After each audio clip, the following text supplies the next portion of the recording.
हम जो भी सोचते हैं या कोई सपना देखते हैं वो सच होता ही है। ये है बुक विचार, नियम, क्रांति और स्वास्थ्य की चाबी। इस बुक में एक छोटी सी कहानी दी हुई है।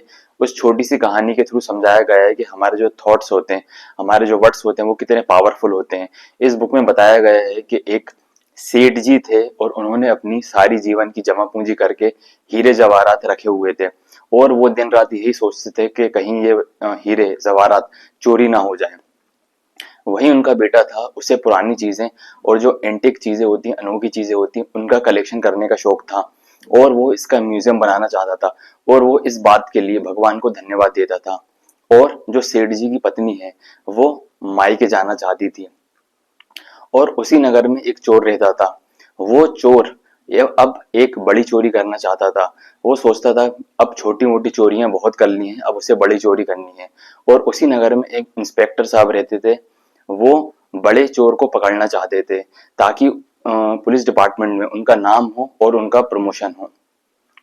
चोर उस नगर में घूमते घूमते उसी घर में उसकी नजर पड़ती है जिस घर में सेठ जी रहते थे और समय देखकर वो सेठ जी के घर में चोरी कर लेता है और उनके सारे हीरे जवाहरात चुरा लेता है। लेकिन चोर की नजर उनके बेटे की जो पुरानी चीजें हैं, एंटिक चीजें, उन पर नहीं जाती। सेठ जी अगले दिन पुलिस में रिपोर्ट करते हैं और जो चोरी का केस है वो उसी इंस्पेक्टर के पास जाता है जो बड़े चोर को पकड़ना चाहते हैं। और सेठ जी अपनी पत्नी को मायके भेज देते हैं ताकि वो परेशान ना हो। कुछ हफ्तों के बाद इंस्पेक्टर चोर को पकड़ लेता है। अब इस कहानी में 5 कैरेक्टर हैं।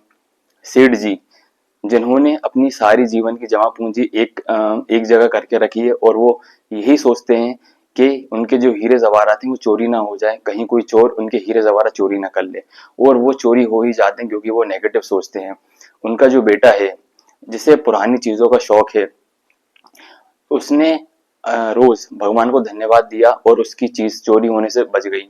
और जो सेठ जी की पत्नी है वो मायके जाना चाहती थी और तो सेठ जी ने उन्हें मायके भेज दिया ताकि वो परेशान ना हो।